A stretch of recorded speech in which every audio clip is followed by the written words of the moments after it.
So it's pretty old school, but I'm sure you've heard it, that the customer is always right. In network marketing, we do everything in our power to ensure a happy client or a happy customer. Guys, I want to talk about this today in more depth. If it is your first time here though, hi, my name is April Kelly. You are watching Bring It Baby Bring It, and I'm here helping struggling network marketers use their passion to provide value. So how do we get passionate about a client that has really almost sent us over the edge, if you will?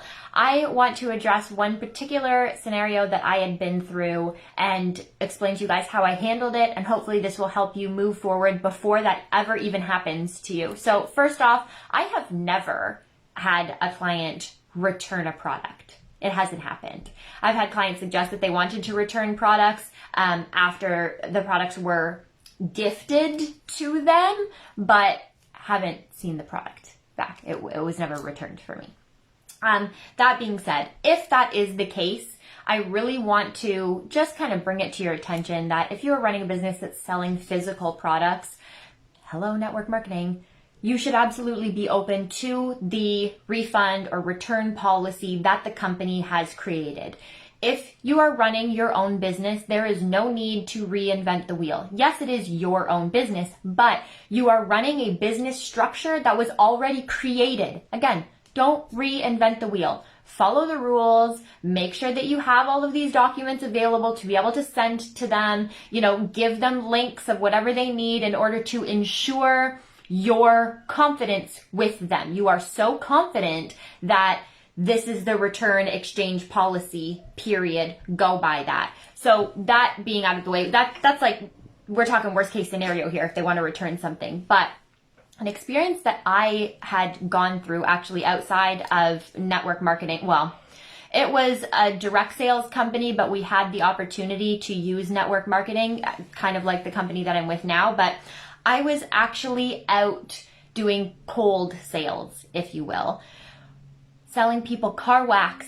Guys, I did this for so long and spoke to so many people, I could still recite the script that I had when I was walking up to people, pumping their gas, selling them car wax. Yeah, heyo, I've been that girl. And I loved it. I absolutely loved it. I love talking to people every day. I love that I could talk quickly. I love that the more people I talked to, the more sales that I made. It was actually a brilliant numbers game. I get to be outside all day. I love cars, talking about people's cars. It was awesome. I absolutely loved it. But when you run into that client that gives you the thought of, yeah, this is great. I absolutely love it. Let's talk about it. Let's do price. Let's do whatever. And then something happens that's out of your control. For example, a faulty product. For example, a price that you can't budge on. If you want to make any money, this is the price you have to sell on. Or maybe another person has come up and given their 2 cents while you're going through this process with a potential client or a current client, and they just, put that bitterness in the situation. These are all areas that is completely out of your control. So how do we handle these things? Well, when I'm sitting at a table and somebody said, yes, here's my credit card, let's swipe it. I want to buy all the things. I am like, on this next level of excitement. I'm going to give you this thing that you see value in. You've decided you want to take it home. We have sealed the deal. But it's not sealed if there's no cash exchange and you haven't passed that exchange refund policy, right? In my opinion, you have to really look at all of your options and be aware of this when you're your own business owner. And I had this situation and I was so close to the end, and somebody came in and said, no, this stuff doesn't work. I had something go wrong with it. They wouldn't refund my whatever. All of those things are out of my control. So if that happens to you, how are you going to handle it? I'll tell you how I handled it. I apologized for that person's experience. I explained to the person who I was closing the deal with, forgive me for the intrusion. If we could just complete this in a moment. I'm going to do everything in my power to either address this person who just came out of the middle of nowhere and completely interrupted what was going on, absolutely rude, in the best way that I possibly can. So I've done a video already about offboarding. Okay, if you have not watched that video, I believe it was in February. I think it was on the 23rd of February. I did a video about offboarding. So if you have a client and they want to leave, they already have products and services of yours, and then they decide that they're leaving for whatever reason, there are ways to go about that. I did that with this person who came in all bitter. I had this offboarding program situation, script that I had gone through with them in order to ensure that they know my doors are always open if you are willing to discuss further and actually have a conversation like a grown-up, rather than just, share to the whole entire world something that you don't fully understand, right? You don't say it to them like that, but you really need to have that option for yourself in order to save your business. And again, make sure that your door is always open, because you would be amazed how many people come back because they can't find the products that you offered them. They've been looking for something like it, but they can't find it. And that one faulty, screw top or lid nozzle or whatever that was completely out of your control, they're willing to get another one because they want the product in the bottle, right? So then coming back to this client who was waiting, this client, I have their credit card, but I'm not swiping it now because that's the last thing I need to do is put it through and put it back on all within the first 30 seconds. I'm aware that these things happen. So we waited and had the conversation, and that person watched how I handled this negative, bitter person that came in so well that they actually bought twice as much before leaving. I thought I lost them. I thought it was over. They were like appalled that this person came in and they didn't make eye contact with this person. They were appalled and they were looking at me. I'm like, oh my gosh, I don't need the both of you looking at me like this thing that's out of my control is my fault, because it's not.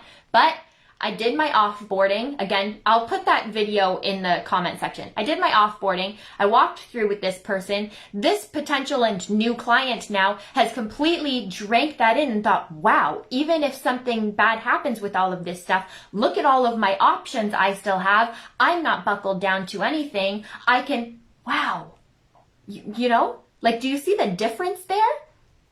Doing that offboarding made such a difference, and giving this potential client the opportunity to make their own decisions, because it is their decision, right? You're just here to provide the value. You're so passionate about this, it's valuable. That's why you're sharing it.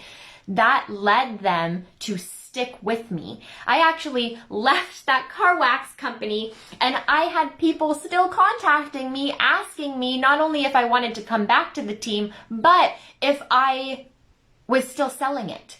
I had made such personal connections with these people that they still wanted that product, but they wanted it from me. Oh, you left the company, so now what are you using? Now they didn't even want the product. Now they want to connect with me and see what I'm using. Guys, take into consideration that there are things that are out of your hands that may happen in your network marketing business, but it is entirely up to you how you handle it and how you leave it for your potential success in the future with this person who you feel is a trouble client, right? A negative client, someone who's bitter. It is entirely up to you. You can 360 some people, and some people you absolutely cannot. That does not give you the right to close your doors unless, there are circumstances if you're offended and, there's absolutely no connection and you don't want to be involved with this person. That's fine. That is completely your judgment. But make sure that you are doing everything in your power to better your business. If you guys got value from this video, make sure you hit that like button. If there is a scenario that you have experienced in your network marketing business and you want to share it with us, or maybe you're wondering how to handle a certain situation if you're going through it right now, feel free to drop it in the comments box or contact me directly. If you guys want some more one-on-one help about your network marketing business to cater to you specifically in whatever area you are in this network marketing world, then make sure you're going to mastermindwithapril.com. I only have 8 seats available per class, so make sure that you are applying for your free consult and getting into the next available class. Guys, thank you so much for watching. I will see you in the next video. Bye.